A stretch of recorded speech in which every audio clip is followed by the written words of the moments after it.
Like the Egyptians, the ancient Chinese believed the items they took with them to the grave would accompany them into the afterlife. In 246 BCE, work commenced on what would eventually become the mausoleum of Chinese Emperor Qin Shi Huang. The emperor would require an army to protect him in the afterlife, but instead of burying actual people with him underground, he commissioned clay reproductions of warriors, thousands of them. Today, we're going to list some fascinating facts about China's Terracotta Army.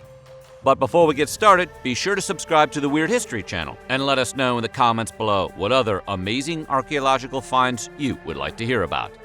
Okay, we're going to China. Qin Shi Huang was born February 18, 259 BCE, and lived until September 10, 210 BCE. At the age of 38, Qin, who was then known as Zheng, king of Qin, conquered the other warring states and became the first emperor of a unified China, as well as the founder of the Qin Dynasty. Under his rule, feudalism was abolished and drastic administrative reforms were made in an effort to avoid lapsing back into the chaos of the never-ending wars between states. He developed an extensive network of roads, standardized weights and measures, and switched the empire to a single currency.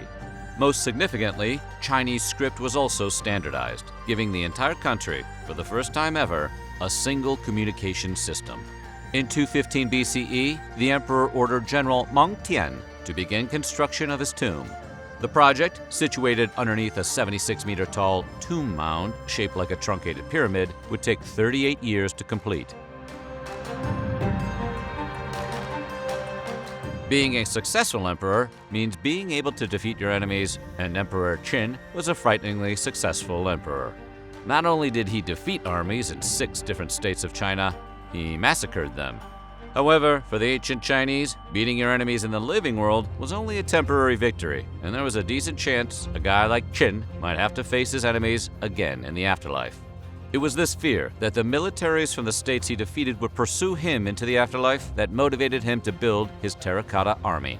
In fact, one of the reasons the Terracotta Army faces east is because that is the direction an enemy would likely come from to attack the underground mausoleum. The emperor ordered the Terracotta Army to be built almost immediately after he took the Qin state throne in 246 BCE.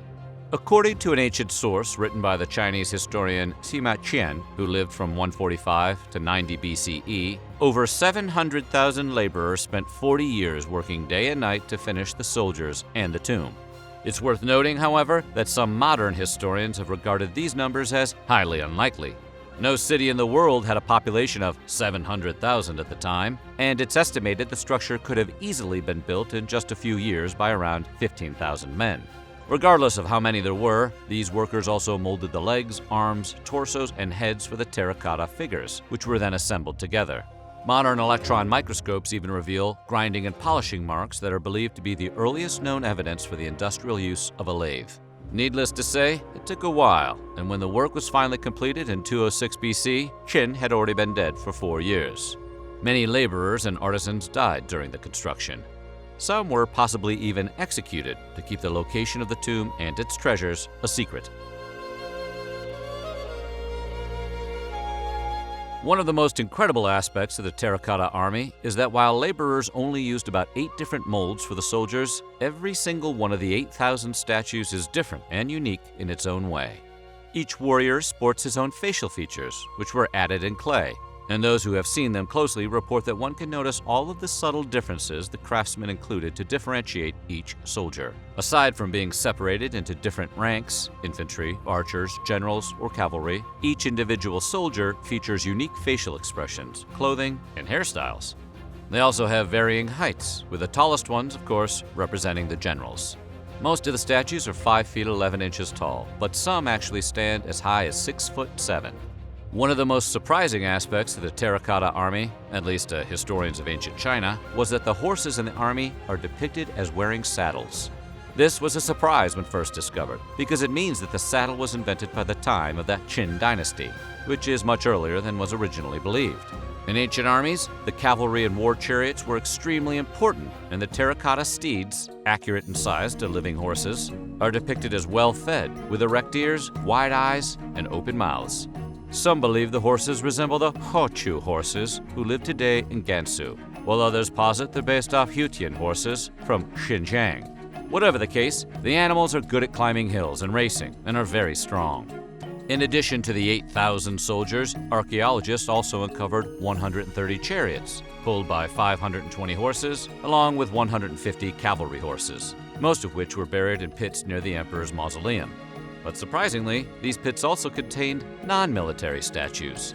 Apparently, the emperor feared boredom in the afterlife as much as he feared the armies of his enemies, because he elected to be buried with statues of entertainers such as acrobats, strongmen, and musicians. Bronze ducks, waterfowl, and cranes also appeared among the human statues, a sign most archaeologists have understood to mean that the emperor hoped to be surrounded by similar animals in the afterlife. As far as anyone can tell, the Terracotta Army remained untouched underground for over 2,200 years. In fact, despite occasional reports of pieces of terracotta figures and roofing tiles being discovered in the area, nobody really knew about them until 1974. But in March of that year, a group of farmers, 5 brothers and their neighbor, discovered them by accident while digging a well in Xi'an, about a mile east of the emperor's tomb mound at Mount Li. Naturally, the Chinese government investigated the area, and it quickly turned into one of the country's greatest archaeological finds. While excavating the pits, archaeologists uncovered about 40,000 bronze weapons, including battle axes, crossbows, arrowheads, and spears. Amazingly, however, even though they had remained underground for over 2,000 years, the weapons emerged in excellent condition and free of rust. This is likely because they were covered in a protective chrome plating. While this technique was once believed to have been pioneered by the Germans in 1937, the discovery of the Terracotta Army and their weapons proved how ancient Chinese metallurgy was far, far ahead of its time. In modern times, tourists can get a look at the Terracotta Army, but unfortunately, they can't see it in its original form. Why not? Well, after being molded, the statues also received vibrantly colored paint jobs with pigments made from various materials. Intensely fired bones provided white pigments, while iron oxide was used for dark red, azurite provided the blues, malachite the greens, and charcoal was used for black. However, once buried underground for several centuries, most of the statues lost their color. When archaeologists excavated the area, the dry air took its toll and disintegrated the paint right off the statues. The lacquer beneath the paint curls in the exposed air, causing layers to flake off within minutes.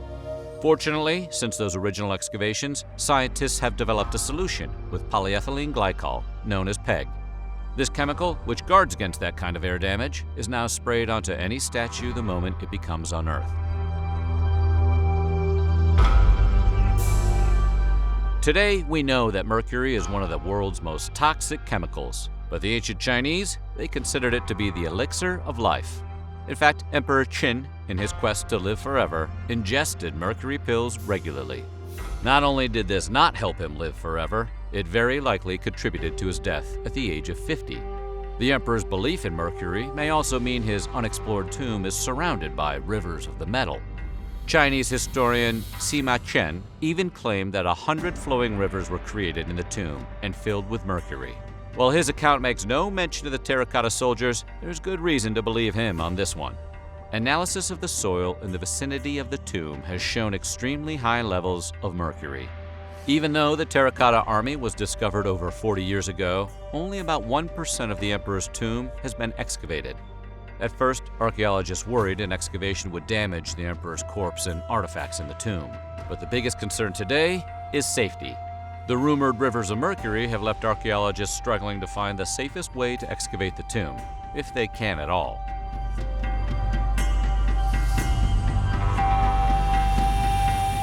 The terracotta forces of Emperor Qin, the warriors, horses, chariots, and even the emperor's tomb itself, are spread out over a compound that is over 20 square miles in size.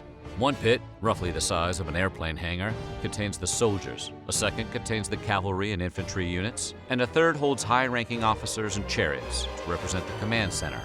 And if all that doesn't impress you, keep in mind that there was originally supposed to be even more. The tomb is believed to be incomplete, largely due to the discovery of a fourth, empty pit that wasn't finished even after the emperor died. Between 2009 and 2019, Chinese archaeologist Shen Maosheng headed a new excavation of the emperor's mausoleum, and in January of 2020, the Chinese information site Xinhuanet announced that Shen's team had uncovered 200 more clay soldiers. According to Shen, most of the newly discovered sculptures are either holding pole weapons, bending their right arms with half-clenched fists, or carrying bows with their right arms hanging naturally, indicating each soldier's own task within the army. The new excavation is about 750 feet long, 200 feet wide, and 16 feet deep, and in total there are more than 6,000 clay soldiers and horses. The carved armor on each of the newly discovered soldiers seems to indicate their rank. According to the archaeologists, the new excavation greatly expanded their study on the military service system and military equipment of the Qin Dynasty. It also provided new ideas for the research on the artistic style, characteristics, and manufacturing techniques of figurines in the period. So what do you think? What one item would you take to the afterlife? Let us know in the comments below, and while you're at it, check out some of these other videos from our weird history.